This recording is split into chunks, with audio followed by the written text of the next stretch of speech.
इस तरह के बहुत से प्रमाण दिए कि इंसान अपने अवगुणों को नहीं देखता, दूसरों में दोष निकालता है। और ये खास बात होती है कि चोर को चोर दिखाई देते हैं और दुष्कर्मी को सभी दुष्कर्मी दिखाई देते हैं। जैसे एक चोर आकर के एक नेक व्यक्ति के घर पर रुक गया, राह चलता अतिथि बनकर। अब उस नेक व्यक्ति ने उसको एक नेक अतिथि जाना, क्योंकि वो स्वयं नेक था। उसने उसको चोर नहीं माना, खाना खिलाया, बढ़िया वस्त्र दिए, सर्दियों के दिन थे, अपने घर में चौक में सोया जहाँ आप सो रहा था। अब धनी तो सो गया ठाठ से, चोर उठा, उसका धन निकाल कर रात को चंपत हुआ। अब वो चोर तो चोर था, लेकिन नेक आदमी को चोर दिखाई नहीं दिया। फिर एक नेक व्यक्ति उस चोर के घर पर डट गया, राह चलता। अब उसने रोक लिया, रुक गया। अब वो नेक व्यक्ति था, सामने सो गया उसके घर पे, और वो सारी रात जागता रहा। कदे यू चोरी कर ले जा रात ने, कदे चोरी कर ले जा रात ने, यूं जागता रहा, क्योंकि वो दोष उसमें खुद विद्यमान था, उस नेक व्यक्ति में नहीं था, अतिथि में। और भी बहुत से प्रमाण परमात्मा ने दिए कि एक साधु किसी लड़की को पीटा जा रहा था, नगर के लोग उसको मार रहे थे, संत वहां पर पहुंच गए। वो बड़े सिद्ध पुरुष थे, सबको पता था कि इसकी वचन में शक्ति है। उसने कहा कि भाई बच्चों क्या हो गया, क्यों मार रहे हो उस बेटी को? सभी गांव वालों ने कहा कि ये उल्टा है, ये यहाँ दुष्कर्म करती है। तो संत ने कहा कि एक काम करो, रुक जाओ, ऐसे नहीं, इसको सजा हम बताएंगे, ऐसे देना। सब पत्थर उठाओ एक एक, और एक एक पत्थर इसको मारेंगे, इसको तरफा तरफा के मारेंगे। सब उठा लो, सब ने एक एक पत्थर उठा लिया। और संत ने कहा भी इसका पत्थर वो मारा जिसमें कभी कोई अपराध ना किया हो, जिसके मन में ये दोष ना हो, वो करे इस काम ने, नहीं तो यहीं भस्म हो जाओगे। एक के हाथ में पत्थर ना रहा और छोड़ कर दूर जा खड़े हुए। परमात्मा ने कहा, रे कुछ तो सोचो निकम्यो, ये अकेली दुष्कर्म करती थी या तुम्हारे गांव का भी था कोई? नीचे मुंह कर लिया, उसको क्यों नहीं पीट रहे तुम? तो कहने का भाव ये पुण्यात्माओं, हम जब भगत बनाएंगे, परमात्मा के मार्ग में चलेंगे, तो इस तरह की सांसारिक बाधाओं से भी हमने निपटना होगा और प्यार के साथ, इस ज्ञान के साथ हमने आगे बढ़ना है। अब वह लड़की आने लगी, लेकिन इतना ज्ञान सुनकर भी बुद्धि भ्रष्ट व्यक्ति उसी तरह व्यवहार करते रहे उस बेटी से। परमात्मा की आत्मा दुख पाई कि ये दुष्ट अभी समझे नहीं मैं क्या कहना चाहता हूँ।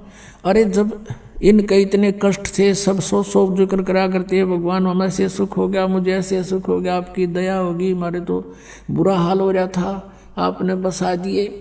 और आज स्वयं ये प्रभु पा के गए यहाँ पर अरेंजमेंट करने वाले। तो परमात्मा ने क्या किया, वह लड़की को बहुत तंग करने लगे। तो परमेश्वर क्या करने लगे, उस लड़की के घर पर जाने लगे, बेटी मैं आऊँगा वहाँ तेरे घर पे। अब वो बदनाम क्षेत्र, और वहाँ कबीर परमेश्वर जावे, और चौक में बाहर चारपाई लगा ले, आंगन में मेन गली के ऊपर गेट, वहाँ सामने चारपाई लगा कर बैठ जा, लड़की बैठ जा सामने, लड़की के पैरों पे पैर रखकर वो पैर दबा, और परमात्मा उसके सांथलों पर पैर रख कर बैठ गए।